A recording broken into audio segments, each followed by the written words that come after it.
A secret has been kept for 7 months. A secret so dark, so explosive, that it could finally crack open the mystery of what happened to Lilly and Jack Sullivan. Daniel Martell has been lying to police since the very beginning. He's been hiding crucial information about the children, about what he knew, about what he saw, about what really happened in those final hours before they disappeared on May 2nd, 2025. And now, after months of relentless pressure, after investigators methodically dismantled his story piece by piece, that secret is finally coming to light. What Daniel Martell didn't tell police about the kids may be the key to solving this entire case. It may explain what happened to 6-year-old Lilly and 4-year-old Jack, and it may finally bring justice for 2 innocent children who vanished without a trace from their rural Nova Scotia home. This isn't speculation. This is based on evidence that's emerged from the investigation, information from sources close to the case, details that Daniel deliberately concealed when giving his statements, and revelations that change everything we thought we knew about the timeline, about the family dynamics, and about what really occurred during those critical hours. What you're about to hear will shock you. It will make you question why Daniel kept this information hidden, and it will make you wonder what else he's still not telling investigators. Before we reveal the bombshell secret that Daniel Martell has been keeping and why it matters so much to this case, you need to subscribe to True Crime Vault immediately and smash that notification bell. We bring you the deepest investigations, the details that matter, the information that brings us closer to truth and justice. If you want real answers in cases like this, subscribe right now. Hit that like button because it helps push this content to more people who care about finding out what happened to Lilly and Jack. And drop your thoughts in the comments as we go through this information. What do you think Daniel's been hiding? Let's analyze this together as a community. Now let's expose what Daniel Martell didn't want anyone to know. From the moment Daniel Martell was first interviewed by police on May 2nd, 2025, just hours after the children were reported missing, investigators sensed he wasn't being completely truthful. It wasn't anything dramatic or obvious at first. He wasn't refusing to cooperate or acting hostile. He answered questions when asked. He provided a timeline of events. He participated in the initial searches.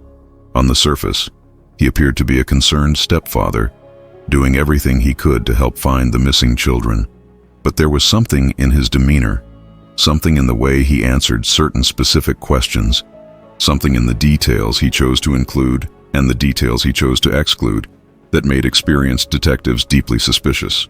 They couldn't pinpoint it initially, couldn't articulate exactly what felt wrong, but their instincts told them something was off. As the investigation progressed over the following days and weeks, as investigators conducted multiple follow-up interviews with Daniel, as they meticulously cross-referenced his statements with other evidence and witness accounts, the inconsistencies became more apparent and more troubling. His timeline had unexplained gaps. His explanations for certain activities didn't quite make sense when examined closely.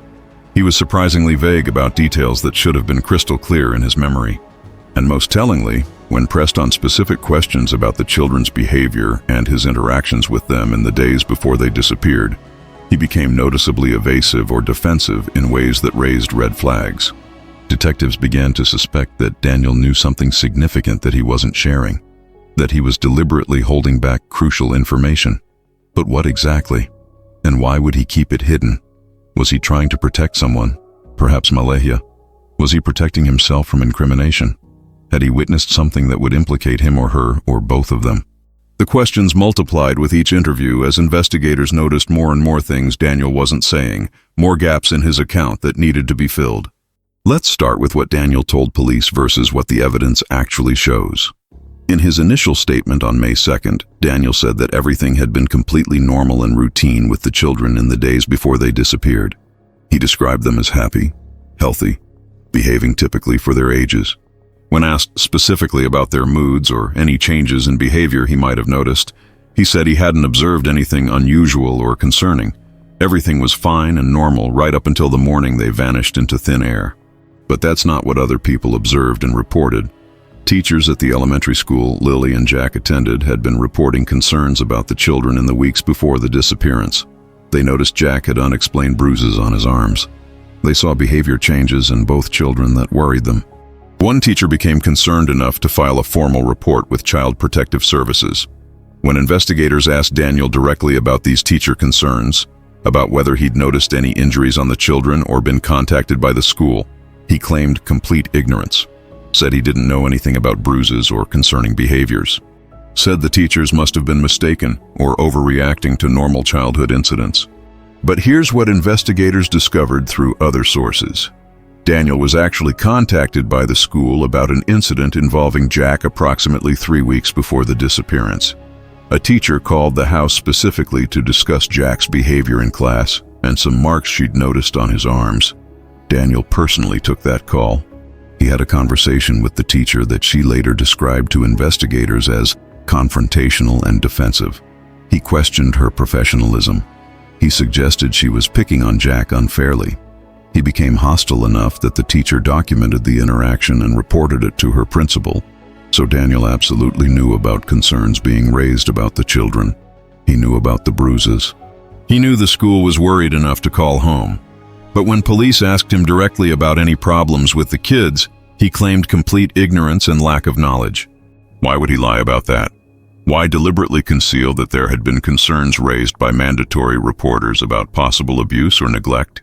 Investigators believe it's because acknowledging those concerns would open a door he wanted to keep firmly closed.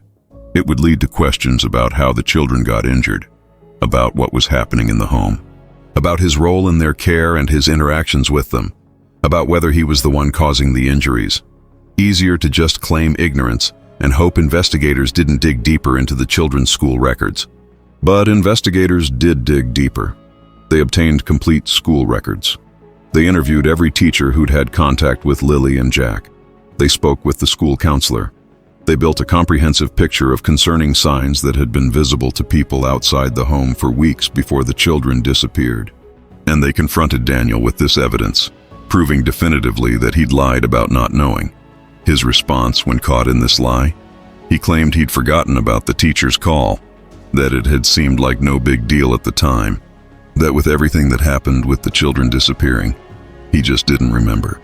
But you don't forget Child Protective Services getting involved with your family just weeks before those children disappear under suspicious circumstances. The school records revealed something else Daniel never mentioned. There had been multiple incidents during the school year where Jack arrived at school visibly upset or withdrawn. On 2 occasions, Jack told his teacher that he was scared to go home, that he didn't want the school day to end. When the teacher asked why, what was making him scared, Jack became silent and wouldn't elaborate. The teacher documented these incidents and shared them with the school counselor, who considered calling Child Protective Services but ultimately decided there wasn't enough concrete information to justify a report. These concerning behaviors from Jack were never mentioned by Daniel when describing the children's state of mind before the disappearance. Additionally, Lily's teacher reported that in the weeks before she disappeared, Lily had become increasingly quiet in class. A previously outgoing child who loved to participate had become withdrawn. She stopped raising her hand to answer questions. She stopped playing with other children during recess as much. When the teacher asked if everything was okay at home, Lily just nodded and changed the subject. The teacher noted this change but didn't feel it rose to the level of requiring intervention. Looking back, she wishes she'd pushed harder to find out what was wrong. Now let's talk about what Daniel didn't tell police about the night of May 1st, because this is where his concealment becomes even more suspicious and damning. We know from security footage that he made a late-night trip to a gas station 30 kilometers away at 11:47 p.m. We know he initially denied this trip entirely when first asked about his movements that night, then later reluctantly admitted it when confronted with video evidence proving it was him. But there's something crucial he still hasn't disclosed about that night, something that witnesses have revealed, something that completely changes our understanding of what was happening during those dark hours. Janie McKenzie, Daniel's mother who lived in a separate building on the property, initially told police she went to sleep around 8:50 a.m. on May 2nd and heard what she thought were children playing later that morning. But under extensive and repeated questioning over subsequent weeks, as investigators pressed her to remember every detail she possibly could, she revealed much more about what she observed the previous night. She admitted that she saw Daniel that night around midnight, shortly after his return from the mysterious gas station trip. She'd gotten up to get a glass of water and looked out her window toward the main house, and she saw lights on inside and movement. She saw Daniel through a window, and he appeared to be doing something in what looked like the children's bedroom area. When investigators asked Daniel about this, about what he was doing in the children's room at midnight on May 1st, he became extremely evasive, and his story kept changing. First, he flatly denied being in their room at all that night, said he went straight to bed when he got home from his errand. Then, when confronted with his mother's eyewitness statement, he changed his story and claimed he might have checked on them briefly, but didn't remember specifically.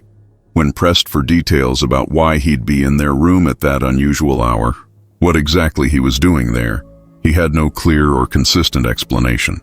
He stammered, contradicted himself, finally said maybe he was just making sure they were covered with blankets because it was a cool night. But Janie's description suggests he was doing much more than checking on sleeping children. She described seeing him moving around the room for several minutes, appearing to be doing something purposeful and deliberate. He wasn't just peeking in or adjusting blankets. He was actively doing something in that room. What was he doing in there at midnight? Was he checking to make sure they were still breathing after Malaya had done something to them earlier? Was he involved in staging the room for the morning when they'd be reported missing? Was he removing something incriminating or placing something to support their story? He's never provided a credible explanation, and investigators believe this is one of the major secrets he's keeping. There's more that Janie revealed about that night under questioning. She also told investigators that earlier in the evening, around 10:30 or 11 p.m., she heard raised voices coming from the main house. She couldn't make out words, but she could tell Daniel and Malahia were having some kind of heated discussion or argument. This contradicts Daniel's statement that the evening was peaceful and uneventful. When asked about this argument, Daniel denied it occurred, but Janie is certain about what she heard. What were they arguing about late at night on May 1st? Were they arguing about what to do with the children? About a plan that was unfolding? About something that had already happened? Daniel's refusal to acknowledge this argument suggests it's related to secrets he's keeping. Janie also mentioned something else that seemed insignificant at the time, but takes on new meaning now. She said that when she saw Daniel in the children's room at midnight, he appeared to be carrying something, though she couldn't make out what it was through the window. When asked about this, Daniel denied carrying anything. But what if he was removing items from the room? Clothing that had blood on it? Bedding that needed to be disposed of? Evidence that would prove what had happened to the children? There's also what Daniel didn't tell police about his true relationship with the children, and his real feelings about them. In all his statements to investigators, in all his media appearances, he portrayed himself as a caring stepfather who loved Lilly and Jack like his own. He described playing with them, helping with homework, being actively involved in their lives. He presented himself as someone who was devastated by their disappearance because he genuinely cared about them deeply and wanted them to be part of his family. But text messages recovered from his phone through forensic analysis tell a very different and much darker story. Messages to friends from months before the disappearance show Daniel complaining constantly and bitterly about having to deal with what he repeatedly called someone else's kids. He referred to Lilly and Jack as burdens, as problems he never asked for, as obstacles to the life he wanted with Malahia. In one particularly telling message to a friend from March 2025, he wrote something to the effect of, "I didn't sign up for this. I'm not their father. Why should I have to support them or deal with their issues and problems?" In another message from early April, he wrote extensively about how much easier and better life would be if it was just him, Malahia, and baby Meadow. How the older kids complicated everything about their relationship and their finances. How he deeply resented having to spend his limited money and precious time on children who weren't his biological responsibility and who he felt no real connection to. These messages paint a clear picture of someone who saw Lilly and Jack not as children deserving love and protection, but as unwanted complications in his life, obstacles he wished would disappear. When investigators confronted Daniel with these messages, showing him his own words expressing resentment toward the children, he tried to dismiss and minimize them, said he was just venting normal frustration, that everyone complains about their family sometimes, that saying harsh things in private messages didn't mean he actually wished harm on the children. But the pattern of resentment was clear, consistent, and deeply concerning, and it directly contradicted everything he'd told police about his feelings toward Lilly and Jack. The messages revealed something else troubling. In late April, just days before the disappearance, Daniel exchanged messages with a former co-worker, where he made comments about how some people aren't cut out to be parents, how some kids would be better off in other situations. The co-worker, when interviewed by police, said these comments struck him as odd at the time, but he didn't think too much about it. In retrospect, they seem far more sinister. Was Daniel already thinking about getting rid of the children? Was he rationalizing what he was planning to do by telling himself they'd be better off somewhere else? There were also messages between Daniel and Malahia that investigators found particularly disturbing. In these exchanges from late April, they discussed their financial problems extensively. Daniel wrote about how they couldn't afford to feed and clothe 3 kids on their income. Malahia responded with frustration about the situation. At one point, Daniel wrote something like, "We need to figure something out. This can't continue." When Malahia asked what he meant, he didn't respond directly, just said they'd talk about it later. What were they planning to figure out? What solution were they discussing? Here's something else Daniel kept carefully hidden from investigators. In the weeks before the children disappeared, there were multiple incidents at the house that neighbors reported hearing, but that Daniel never acknowledged. Loud arguments that could be heard from outside, sounds of yelling and conflict. On at least 2 separate occasions in April, neighbors heard what sounded like a child crying or screaming in distress, followed by adult voices yelling harshly. When investigators tracked down and interviewed these neighbors, asking if they'd reported these incidents to authorities at the time, they said they'd considered calling police or child services, but ultimately decided it wasn't their place to interfere in a neighbor's family matters. They deeply regret that decision now. When asked directly about these incidents, about arguments or disciplinary issues with the children that neighbors had heard, Daniel denied that anything unusual or concerning had occurred. He claimed the household was peaceful and calm, that any discipline was appropriate and measured. But the neighbor accounts directly contradict this. Multiple independent witnesses heard conflict involving children's distressed voices. What was happening during those incidents that neighbors found disturbing enough to consider reporting? What was making the children scream loudly enough to be heard from houses away? Daniel has never acknowledged these events or explained what occurred during them. One neighbor provided a particularly disturbing account. In mid-April, this neighbor heard what sounded like a child screaming "stop" repeatedly, followed by the sound of something hitting a wall or floor. The neighbor almost called police, but the sound stopped after a few minutes. When investigators asked Daniel about any incident where a child might have been yelling "stop" and there were impact sounds, he denied any such event occurred. He suggested the neighbor must have misheard something, perhaps television or movie sounds, but the neighbor was adamant about what they heard. They said it was clearly a real child's voice, not from a TV, and the fear in that voice haunts them still. Another neighbor reported hearing adult voices yelling things like "shut up" and "I told you to be quiet" late one evening in April. The neighbor couldn't see into the house but could hear the anger in the voices. Shortly after, they heard a child crying. When asked about this incident, Daniel again denied anything happened. But 2 different neighbors on different sides of the property reported hearing similar incidents around the same time period. They couldn't all be mistaken. Investigators also discovered something Daniel tried very hard to keep hidden from them. He has a troubling history with Child Protective Services from a previous relationship, years before he met Malahia. Before this relationship, he was involved with a woman who had a young daughter from a prior relationship. During that relationship, serious concerns were raised about his interactions with the child. A report was filed by a daycare worker suggesting he was too harsh and physical in his discipline, that he'd grabbed the child roughly and forcefully during a tantrum in the daycare parking lot, leaving visible marks on her arm. The case was investigated by child welfare authorities but didn't result in criminal charges. The relationship ended shortly after, and Daniel moved on to other relationships. He never voluntarily disclosed this history to investigators, never mentioned that he'd been the subject of a child welfare investigation before, that concerns had been raised about his treatment of a child in his care. When police discovered this through their comprehensive background check and confronted him with it, he claimed it was a complete misunderstanding, that his ex-girlfriend was vindictive and had encouraged false allegations, that nothing improper had occurred. But the pattern is deeply concerning to investigators. A documented history of being too rough with children, of discipline that crosses lines and leaves marks. And now 2 children who were in his care have disappeared under suspicious circumstances. The case file from that previous child welfare investigation revealed additional details. The child, who was 5 at the time, told the social worker that she was afraid of Daniel when he got angry. She said he sometimes grabbed her arms when she didn't listen. She said he once shook her so hard her head hurt. Medical examination found bruising on her upper arms consistent with being grabbed forcefully and what appeared to be finger marks on her shoulders. Daniel was interviewed and claimed he was just trying to maintain discipline, that the child was difficult and sometimes needed firm handling.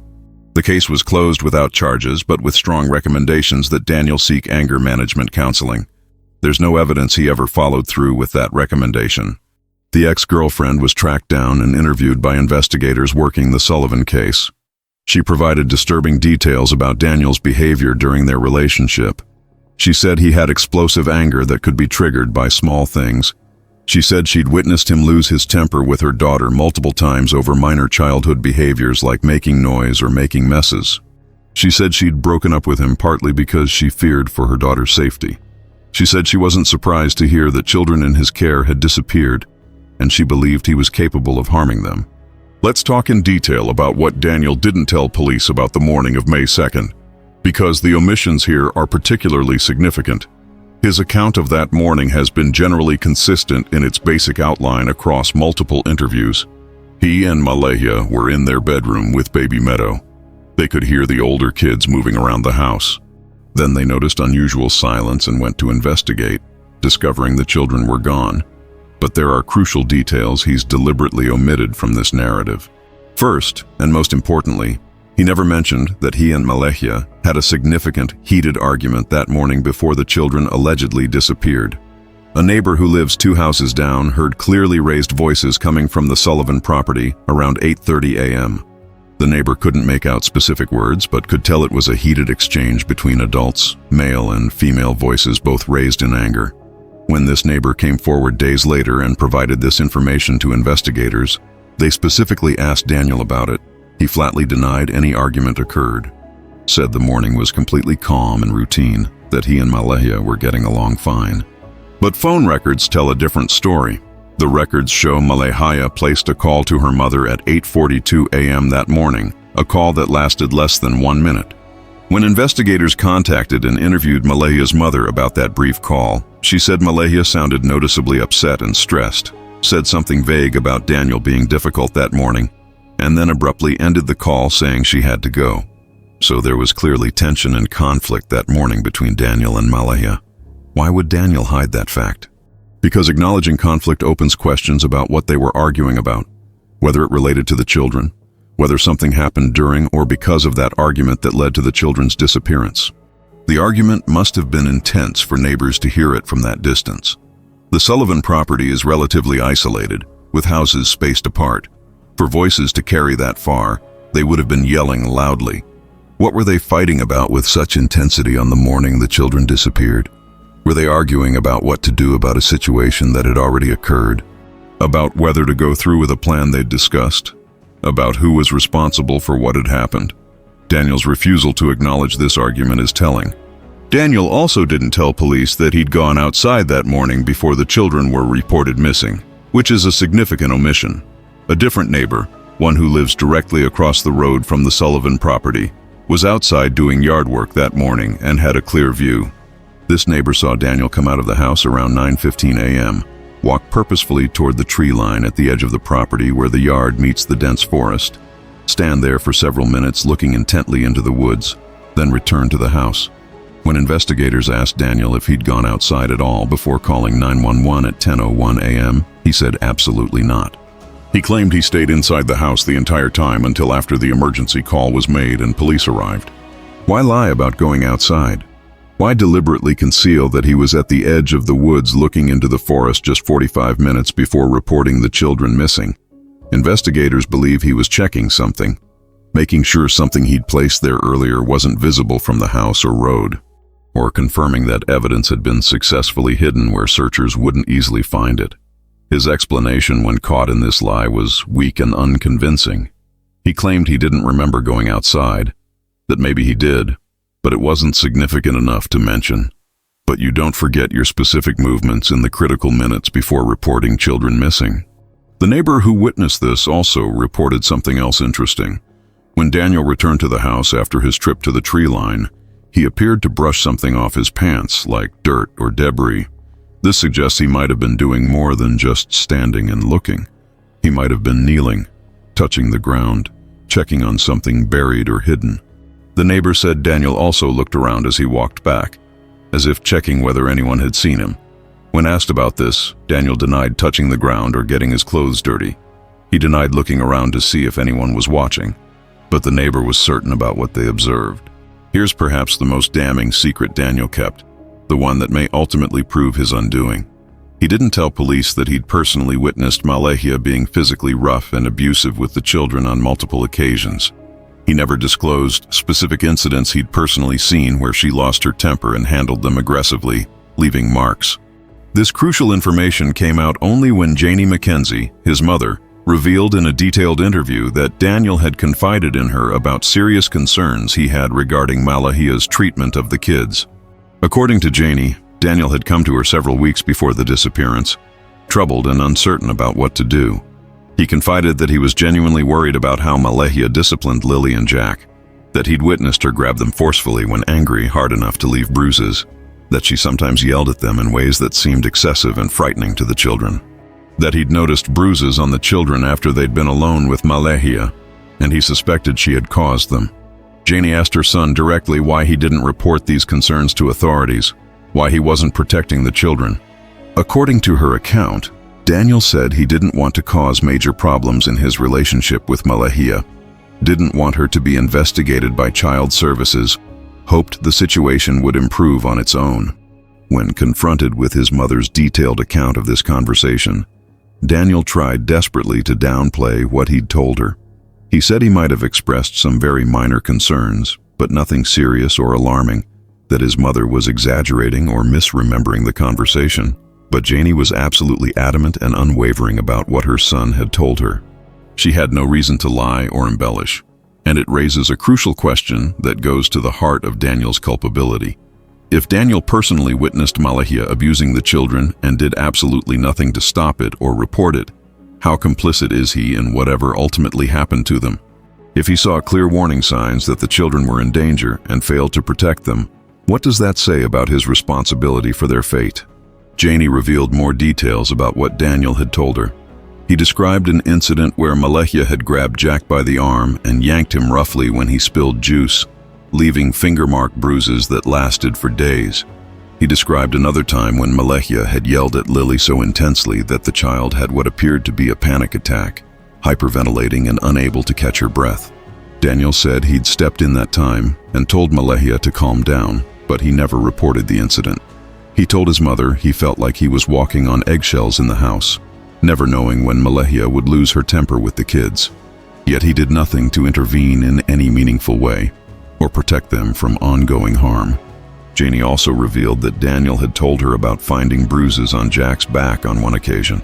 The bruises were in a pattern that looked like they'd been caused by being hit with something, perhaps a belt or similar object. When Daniel asked Malahia about it, she claimed Jack had fallen at school. But the school had no record of any such fall, and the bruising pattern didn't match an accidental injury. Daniel told his mother he suspected Malahia had hit Jack, but he didn't want to believe she'd do something like that. So he chose to accept her explanation rather than investigate further or report his concerns. There's evidence that Daniel wasn't just a passive witness to abuse, but may have participated in it himself.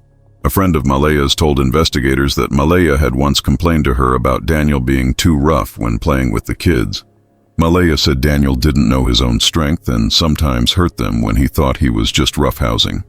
The friend asked if the kids were okay, and Malahia brushed it off, saying they were fine, but that Daniel needed to be more careful. When investigators asked Daniel about being rough with the children, he denied it completely, said he never hurt them, even accidentally. But the friend's account suggests otherwise. Investigators believe Daniel is caught between powerfully competing priorities. On one hand, he desperately wants to protect himself from criminal liability for whatever happened. But on the other hand, he also knows specific things about Malahia's actions and behaviors that, if revealed fully and honestly, might shift primary blame toward her and away from him. So he's been trying to walk an incredibly careful line, hiding information that makes him look bad or complicit, while also not fully implicating Malahia because they're allied in maintaining their combined story that the children simply wandered off. But that fragile alliance is clearly fracturing under sustained pressure. The immense stress of keeping dangerous secrets for 7 months is creating visible cracks in their united front, and investigators are skillfully exploiting those cracks, pushing relentlessly on the weak points, trying to get Daniel to break completely and reveal everything he's been hiding. There's concrete evidence that Daniel has been seriously considering telling the full truth. In a recent conversation that was legally recorded by police with full consent from the other party, Daniel spoke with a longtime friend about the immense psychological stress he's under. He said he's having vivid nightmares almost every night. Nightmares where he sees the children's faces, where they're asking him why he didn't help them. He said he can't sleep more than a few hours before waking up in a cold sweat. That he sometimes thinks the only way to make it stop is to tell investigators absolutely everything he knows and deal with whatever consequences result. The friend asked what he meant by everything, what he was holding back. Daniel became suddenly vague, said he couldn't talk about it over the phone, that the walls have ears, ended the conversation abruptly and awkwardly. That recording strongly suggests Daniel knows significant things he hasn't disclosed to investigators. Things that weigh so heavily on his conscience that they invade his dreams. Things that are destroying his mental health and his ability to function.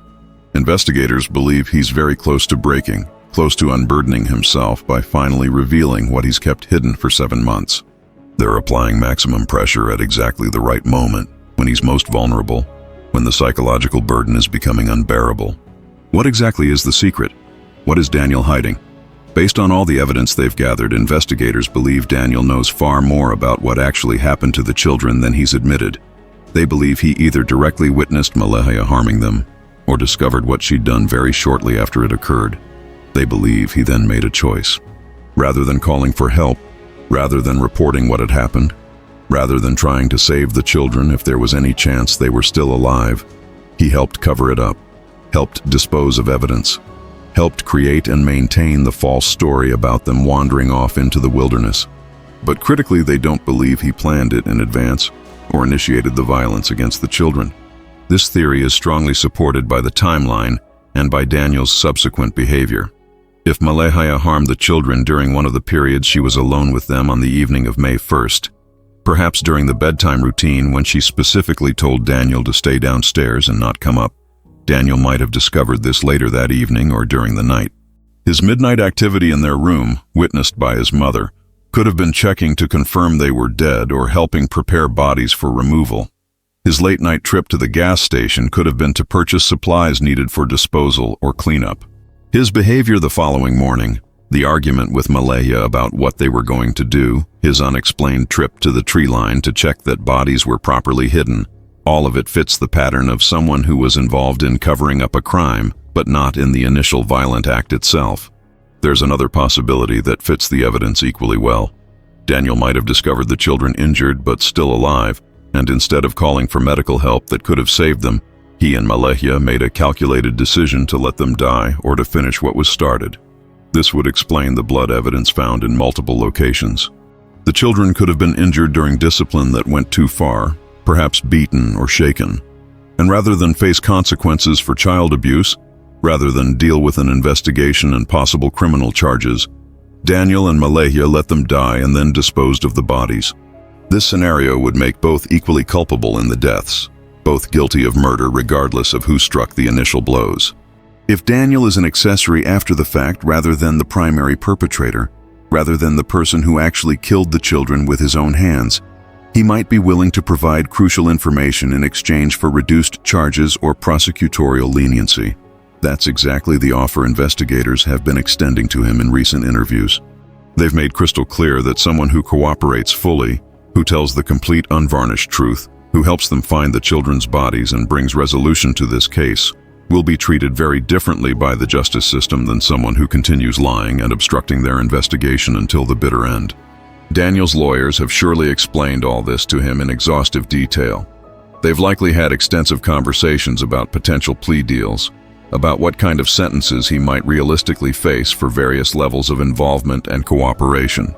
Accessory after the fact to murder carries significant prison time, perhaps 10 to 15 years. But that's far less than the life sentence he'd face if charged with first-degree murder. And if he cooperates, if he provides information that leads to recovering the bodies and prosecuting Malehia as the primary perpetrator, he might get even more leniency. His lawyers have almost certainly advised him that cooperation is his best and perhaps only path to avoiding spending the rest of his life in prison. And Daniel has to be carefully weighing his limited and terrible options. Does he continue protecting Malehia, maintaining their alliance, and risk going down for murders he didn't personally commit? Or does he reveal everything he knows, possibly implicating her as the primary actor who actually killed the children, and hope desperately for mercy based on his cooperation and truthfulness? Does he bet on their pact holding, on both of them staying quiet and hoping prosecutors can't prove their case? Or does he save himself by telling the truth, knowing it will destroy Malehia, but potentially spare him from the worst consequences? The secret Daniel has been keeping may also involve specific knowledge of where the children's bodies are located. Investigators strongly believe he knows or has strong suspicions about where remains were disposed. He might not have personally transported the bodies or dug the graves or whatever method of disposal was used, but he almost certainly knows something about where they ended up. He might have seen Malehia leave with his truck at 5:30 that morning when the neighbor heard an engine running for an extended period.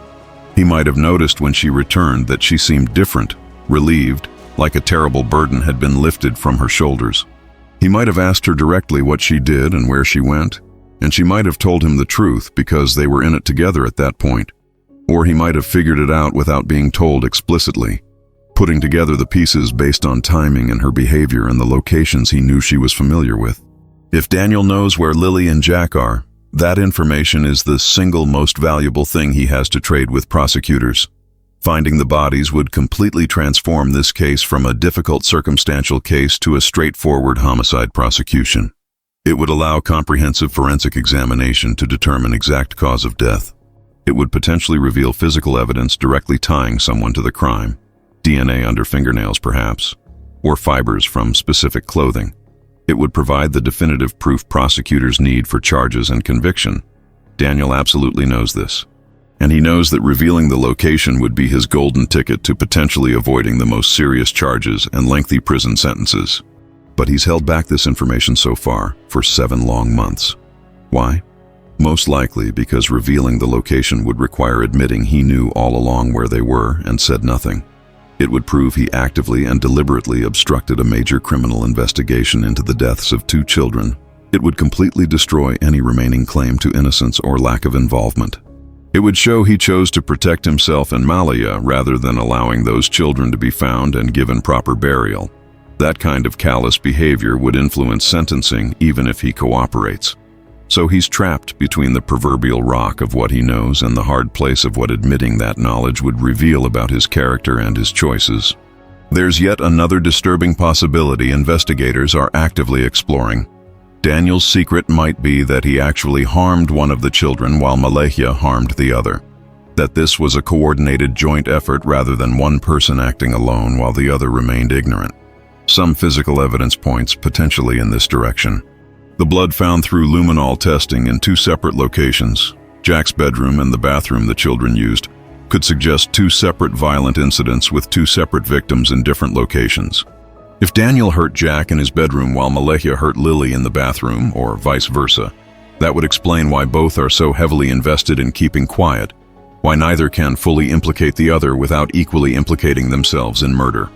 Under this theory, they might have made an explicit pact that night after both children were dead, both equally guilty of taking a life, both facing life in prison if caught and convicted, both absolutely needing to maintain the fabricated story that the kids wandered off into the wilderness, neither able to betray the other without completely destroying themselves in the process. It's a dark scenario, but one that fits the evidence of their coordinated behavior and their mutual protection of each other, despite the stress and the fractures in their relationship. Investigators have found some evidence that supports this theory of joint participation. The timing of the incident suggested by the blood evidence doesn't perfectly align, which could indicate they happened at different times. The blood in Jack's room appears to have been there slightly longer based on chemical degradation patterns, suggesting that incident occurred earlier in the evening.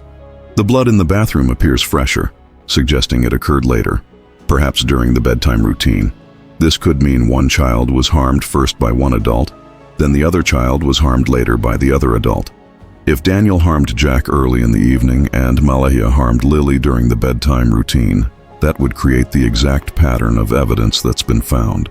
There's also the matter of what Daniel searched for on his phone in the days and weeks after the disappearance. Forensic analysis revealed searches about whether accessories to murder can be charged if they weren't present when the murder occurred. Whether someone who helps dispose of a body but didn't kill the person can get a lesser sentence. What the penalties are for obstruction of justice versus murder. What the difference is between first-degree and second-degree murder. Whether Canada has the death penalty, which it doesn't. But the search suggests Daniel was trying to understand worst-case scenarios. These searches strongly suggest Daniel was trying to understand his legal exposure, trying to figure out how much trouble he's in based on his level of involvement. He also searched for information about whether police can force someone to testify against their spouse, whether text messages can be used as evidence in court, whether deleted messages can be recovered, how long DNA evidence lasts, whether bodies can be identified if they're badly decomposed. All of these searches paint a picture of someone who's deeply worried about being caught, who's trying to understand what evidence might exist against him, who's planning how to avoid detection and conviction. What we know for absolute certain is that Daniel Martell has not told investigators everything he knows about what happened to Lilly and Jack Sullivan. He's already admitted to lying about the gas station trip when confronted with video proof. He's been caught in multiple lies about his activities the morning the children disappeared. He's deliberately concealed relevant history about child welfare involvement and concerning interactions with children. He's hidden his true feelings about Lily and Jack, feelings of resentment and burden. He's never acknowledged the abuse he witnessed. He's never explained his midnight activities in the children's room.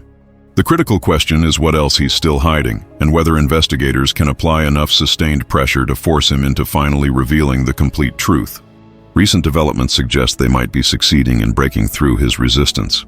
Daniel has been brought in for intensive interviews multiple times in recent weeks, sometimes for 6 or 8 hours at a stretch. Each time, investigators present new evidence they've uncovered, point out new contradictions in his accounts, apply new forms of psychological pressure. They're systematically boxing him in, methodically eliminating his ability to claim ignorance or forgetfulness about key events. They're making it absolutely clear that they know he's hiding something significant and that they won't stop investigating until they discover exactly what it is. They're making him understand that the walls are closing in, that time is running out, that his only chance at any leniency is to cooperate now before charges are filed.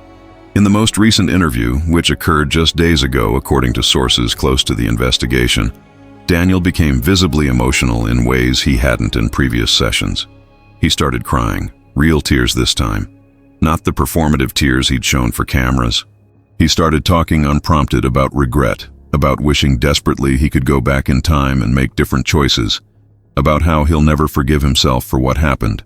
He said things like, "If I'd known it would come to this, if I'd understood what was going to happen, and I should have done something sooner to stop it, I should have protected them."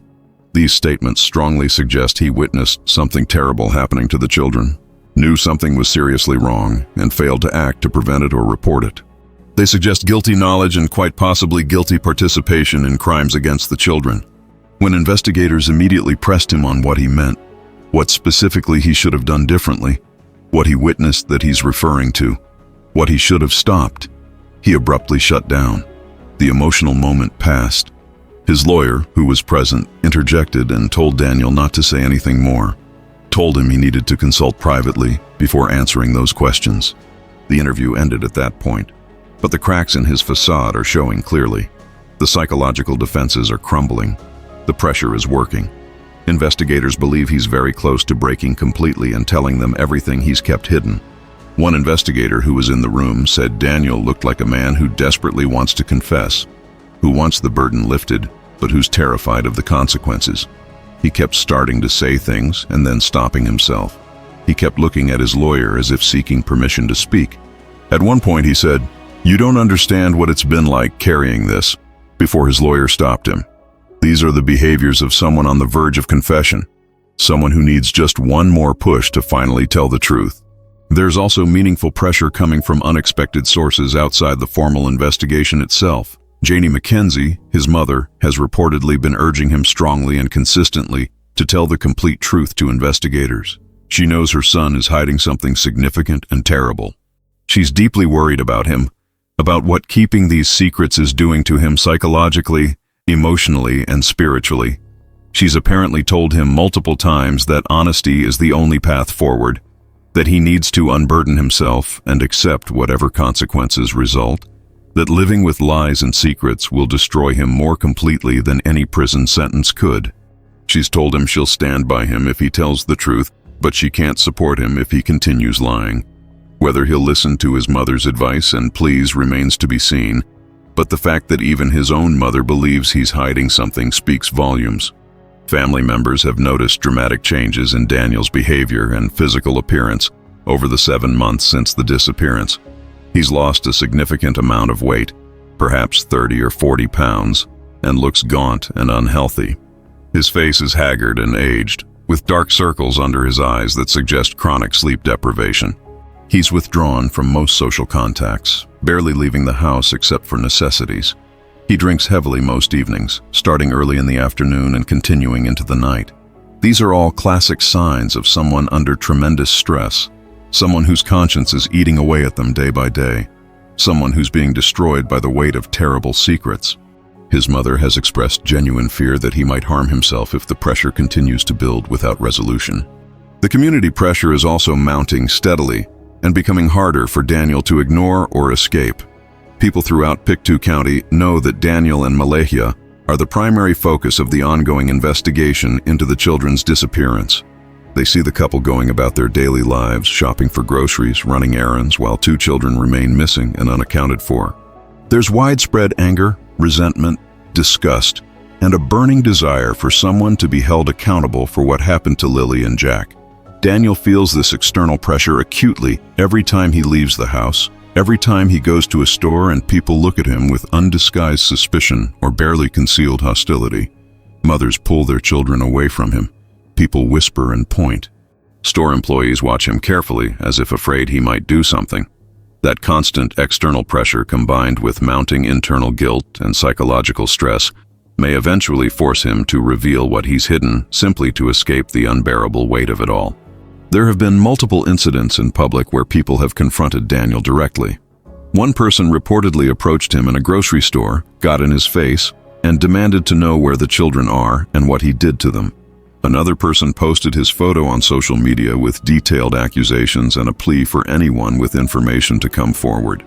Someone spray-painted "child killer" on the road near his house, though it was quickly removed by authorities. While this kind of vigilante behavior is concerning and potentially dangerous, illegal in fact, it demonstrates the community's strong conviction that Daniel knows more than he's saying and their frustration with the lack of charges being filed. What happens when Daniel finally tells his secret?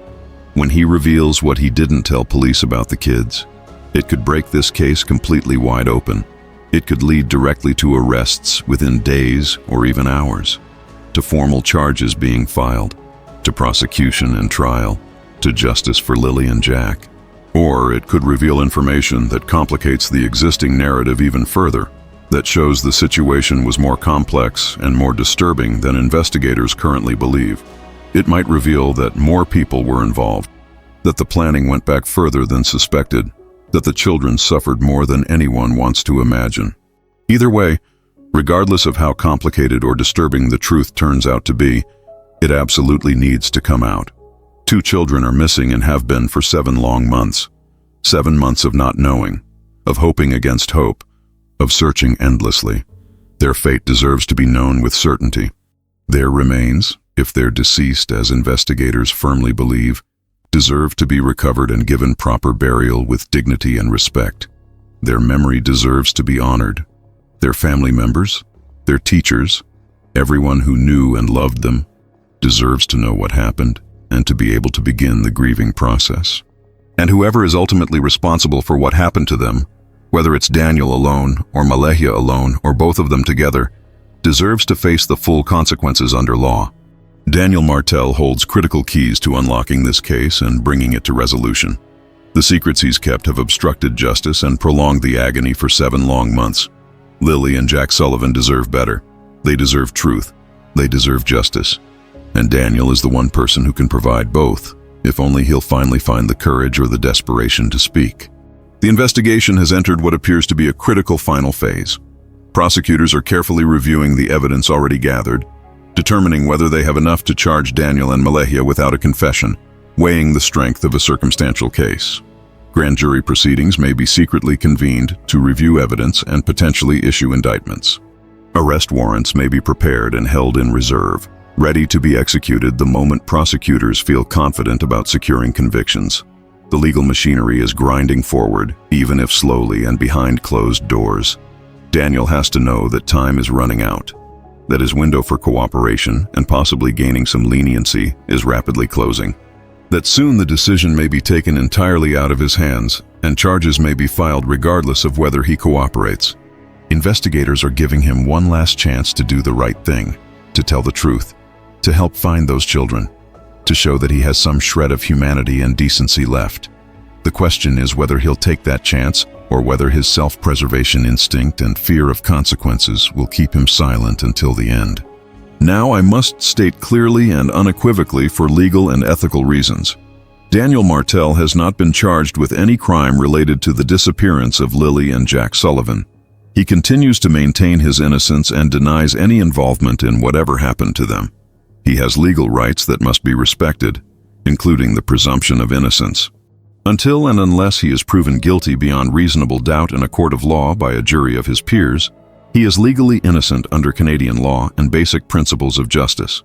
Everything discussed here is based on investigative findings, evidence that's emerged during the course of the investigation, and witness statements, but it doesn't constitute legal proof of guilt sufficient for criminal conviction. That said, the evidence very strongly suggests he knows far more than he's disclosed to investigators. His lies have been thoroughly documented and proven through contradictory evidence. His deliberate omissions are a matter of official record. His suspicious behavior is undeniable. And his secret, whatever it fully entails in all its terrible detail, needs to be revealed for justice to be properly served and for this case to reach the resolution it demands. What do you think Daniel's been hiding all this time? What secret do you believe he's kept about what really happened to those innocent children on May 1st and 2nd? Do you think he'll break soon under the mounting pressure and finally tell the truth? Or will he stay silent and force prosecutors to try to prove their case without his cooperation? Share your theories and thoughts in the comments below. Let's analyze this case together as a community and keep pressure on for answers and justice. If you want to stay informed and receive updates as this case continues to develop, as Daniel's secret potentially comes to light in coming days or weeks, subscribe to True Crime Vault right now. Hit that subscribe button, turn on notifications so you don't miss a single update, smash that like button to help spread awareness, and share this video as widely as you can. These children deserve justice, and the complete truth needs to emerge no matter how long it takes or how difficult it becomes.